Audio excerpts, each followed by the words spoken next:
Assalamualaikum warahmatullahi wabarakatuh.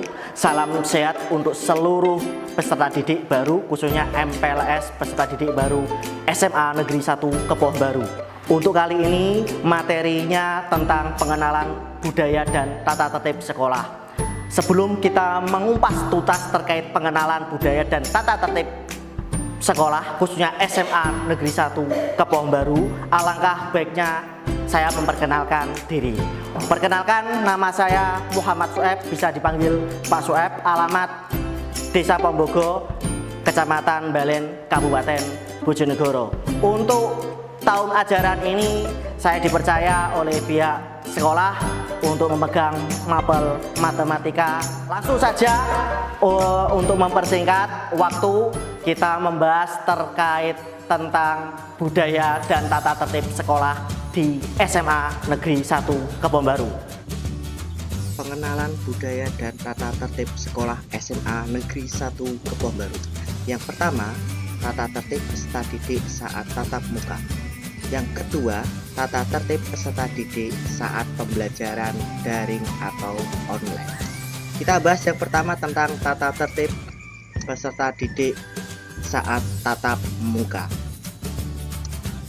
Pertama, hal ketika kita masuk sekolah. Pertama, siswa wajib hadir di sekolah 5 menit sebelum KBM dimulai.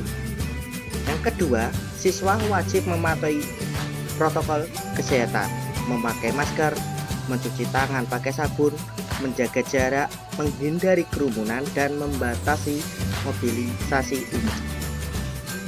Yang ketiga, siswa yang datang terlambat tidak diperbolehkan masuk kelas tanpa izin guru yang bersangkutan.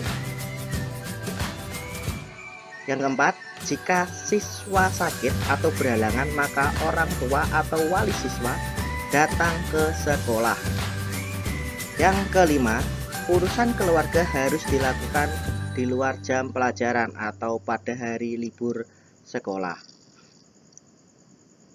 Yang keenam, siswa tidak diperbolehkan meninggalkan sekolah selama KBM berlangsung. Kedua, kewajiban siswa atau peserta didik. Yang pertama adalah taat kepada guru dan kepala sekolah. Yang kedua, ikut bertanggung jawab terhadap lingkungan sekolah. Yang ketiga, membantu kelancaran kegiatan belajar mengajar. Yang keempat, ikut menjaga nama baik sekolah, guru, dan pelajar pada umumnya.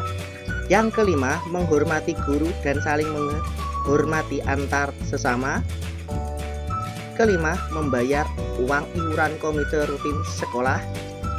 Yang ke-8, melengkapi diri dengan keperluan sekolah. Dan berikutnya, siswa yang membawa kendaraan harap parkir di area sekolah. Yang terakhir, ikut membantu agar tata tertib sekolah dapat berjalan dengan baik. Yang ketiga, larangan siswa atau peserta didik. Pertama, meninggalkan sekolah selama jam pelajaran berlangsung. Yang kedua, membeli makanan dan minuman pada jam pelajaran berlangsung di sekolah. Ketiga, makan dan minum di dalam kelas atau lab laboratorium. Keempat, membuang sampah sembarangan. Kelima, memakai perhiasan yang berlebihan. Keenam, membawa atau merokok di dalam atau di luar sekolah. Ketujuh, mengacaukan jalannya pelajaran baik di kelasnya maupun di kelas lain. 8. Berada atau bermain di tempat kendaraan atau tempat parkir. Yang ke-9, mengoperasikan HP saat proses belajar mengajar. Yang ke-10, berkata tidak sopan di dalam atau di luar sekolah. Berikutnya, membawa atau memakai obat terlarang, meminum minuman keras di dalam atau di luar sekolah, mencuri di dalam atau di luar sekolah, berbuat asusila di dalam atau di luar sekolah, berkelahi dan main hakim sendiri jika menemui persoalan antar teman, menjadi anggota perkumpulan anak-anak nakal atau geng-geng terlarang. Berikutnya, 4 hal dalam berpakaian dan lain-lain. Setiap siswa wajib memakai seragam sekolah lengkap sesuai dengan ketentuan yang berlaku. Kedua, pakaian olahraga sesuai dengan ketentuan sekolah. Yang ketiga, siswa putri dilarang memanjangkan kuku dan memakai alat-alat kecantikan. Dan yang terakhir, rambut dipotong rapi, bersih, dan terpelihara, khususnya untuk siswa putra. Berikutnya, yang kedua, kita membahas tata tertib peserta didik saat pembelajaran daring atau online. Pertama, ketentuan umum. Di dalam ketentuan umum ini, selama kegiatan pembelajaran jarak jauh sedang berlangsung, peserta didik tidak diperbolehkan bermain di luar rumah. Berikutnya, selama pembelajaran berlangsung atau online, peserta didik tidak diperkenankan keluar rumah kecuali seizin guru mata pelajaran. Berikutnya, peserta didik tidak boleh berkumpul atau berkelompok di luar rumah kecuali mendapat izin guru mapel. Yang kedua adalah ketentuan khusus. Di dalam ketentuan khusus itu ada waktu pembelajaran, ada ketidakhadiran atau keterlambatan, ada kita akan membahas pakaian, yang adalah rambut, dan kegiatan belajar mengajar. Dan ketiga adalah ketentuan-ketentuan lain-lain. Kita akan membahas tentang ketentuan khusus, yaitu waktu pembelajaran selama daring. Kegiatan belajar mengajar secara daring atau online dimulai tepat pukul 07.30 sampai dengan 11.30. Berlaku setiap hari Senin sampai hari Jumat. Peserta didik wajib melakukan presensi online atau absensi online melalui Google Form sebanyak 2 kali setiap hari, yaitu presensi pagi tepatnya pukul 06.30 sampai 07.30, dan yang kedua ada presensi siang tepatnya pukul jam 12 sampai 14.00. Catatan khusus yaitu jika mengisi presensi online di luar jam yang sudah ditentukan maka dianggap tidak masuk. Yang kedua, jika mengisi presensi online hanya 1 kali pagi saja atau siang saja, maka yang bersangkutan dianggap terlambat atau pulang lebih cepat. Berikutnya, peserta didik wajib mengikuti seluruh mata pelajaran jam 07.30 sampai dengan jam 11.30. Berikutnya, jika guru mata pelajaran memberi tugas, maka peserta didik wajib mengumpulkan secara online di hari itu selambat-lambatnya tepat pukul 14.00 atau jam 2 siang. Berikutnya, pemberian komentar, pertanyaan, pengumpulan tugas melalui Google Classroom dijadikan bukti partisipasi peserta didik dan sebagai nilai tugas. Kita lanjut yang B, ketidakhadiran atau keterlambatan. Peserta didik yang tidak masuk karena sesuatu hal yang harus pemberitahuan dari orang tua secara tertulis, kemudian difoto dan dikirim ke wali kelas melalui WhatsApp. Berikutnya, peserta didik yang lebih dari 5 kali secara berturut-turut tidak hadir di kelas tanpa keterangan, maka akan diberikan surat teguran pertama. Berikutnya, jika setelah mendapatkan surat teguran pertama ternyata masih mengulangi lagi tidak hadir di kelas tanpa keterangan lebih dari 5 kali secara berturut-turut, maka akan diberikan surat teguran yang kedua. Selanjutnya, jika setelah mendapatkan surat teguran kedua ternyata masih mengulangi lagi tidak hadir di kelas tanpa keterangan lebih dari 5 hari secara berturut-turut, maka akan dilakukan panggilan orang tua atau wali murid. Selanjutnya, jika setelah mendapatkan panggilan orang tua ternyata masih mengulangi lagi tidak hadir di kelas tanpa keterangan lebih dari 5 kali secara berturut-turut, maka peserta didik akan dikembalikan ke orang tua. Dan yang terakhir, peserta didik yang sering mengalami keterlambatan dalam melakukan presensi online akan dilakukan pembinaan khusus. Yang kedua adalah ketentuan khusus. Di dalam ketentuan khusus ini, yang pertama adalah pakaian. Di dalam pakaian selama KBM daring atau online berlangsung, peserta didik diwajibkan berpakaian rapi dan sopan. Yang kedua, peserta didik wajib menerapkan protokol kesehatan termasuk memakai masker. D. Tentang rambut. Peserta didik putra berambut pendek model standar anak sekolah dan disisir rapi. Yang kedua, peserta didik putri berambut panjang diikat dengan rapi.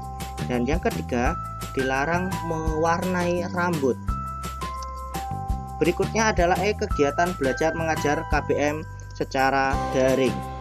Pertama, peserta didik wajib mengikuti seluruh proses pembelajaran sesuai dengan jadwal yang telah ditentukan. Yang kedua, peserta didik harus sudah mempersiapkan diri, kuota internet, dan memastikan jaringan internet dengan baik 10 menit sebelum pembelajaran dimulai. Yang ketiga, pembelajaran dilaksanakan secara daring atau online, kecuali bagi peserta didik yang terkendala teknis akan dilakukan secara luring atau di luar jaringan.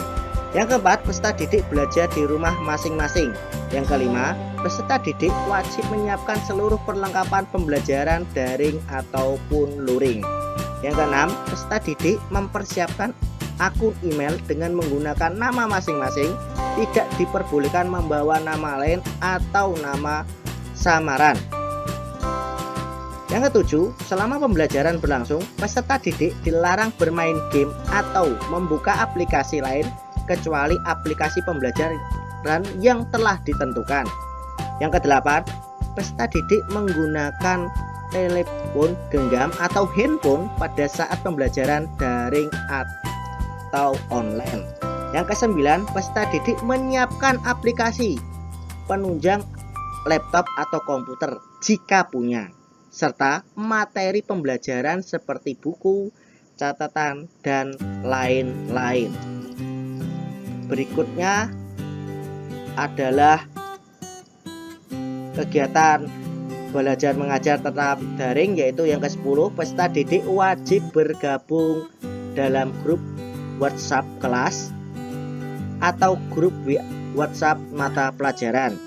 Yang ke-11, peserta didik wajib menjaga etika komunikasi dalam pembelajaran. Ke-12, peserta didik dilarang menggunakan kata-kata kotor dalam percakapan di Google Classroom, grup WhatsApp, dan media sosial lainnya yang digunakan dalam pembelajaran. 13, peserta didik menggunakan aplikasi pembelajaran yang disepakati bersama. 14, peserta didik wajib mengisi daftar hadir yang telah disiapkan secara online. 15, peserta didik wajib memperhatikan deadline untuk tugas yang harus dikumpulkan sesuai batas waktu. 16, apabila ada kendala teknis, peserta didik bisa langsung berkomunikasi dengan guru mata pelajaran atau wali kelas melalui WhatsApp.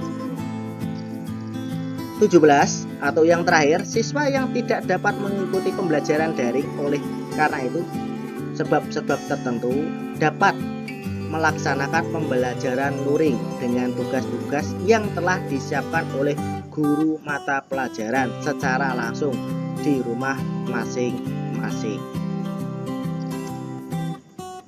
Yang ketiga adalah ketentuan lain-lain. Di dalam ketentuan lain-lain, yang pertama adalah orang tua atau wali murid dari peserta didik akan dipanggil dan dibuatkan surat perjanjian apabila peserta didik itu yang pertama adalah diketahui membawa atau menghisap rokok pada saat pembelajaran. Yang kedua, berkelahi dengan sesama siswa SMA Negeri 1 Kebon Baru atau dengan siswa sekolah lain. Yang ketiga, tidak mengikuti pembelajaran daring. Dan berikutnya adalah peserta didik yang melakukan tindakan pidana pencurian di dalam maupun di luar lingkungan sekolah akan diberikan sanksi, diserahkan ke polisi atau dikeluarkan dari sekolah, dan bisa jadi dikembalikan ke orang tua. Berikutnya, peserta didik yang terlibat tawuran vandalisme akan diberikan sanksi scoring selama 1 bulan dalam pengawasan orang tua. Berikutnya, peserta didik yang menikah, hamil atau menghamili akan diberikan sanksi, dikeluarkan dari sekolah atau dikembalikan ke orang tua. Berikutnya, peserta didik yang membawa atau memakai atau mengedarkan narkoba dan zat adiktif lainnya akan diberikan sanksi, dikeluarkan dari sekolah atau dikembalikan ke orang tua. Berikutnya, tata tertib ini berlaku sesuai dengan kondisi nyata pada saat ini dan dapat berubah sesuai keadaan normal. Sekian dari materi kali ini terkait pengenalan budaya dan tata tertib sekolah. Ingat, untuk seluruh peserta didik MPLS, menjaga protokol kesehatan itu penting karena kita menghindari COVID-19. Sekian, bila ada kekurangan baik ucapan, perkataan, saya mohon maaf sebesar-besarnya. Saya akhiri. Wassalamualaikum warahmatullahi wabarakatuh.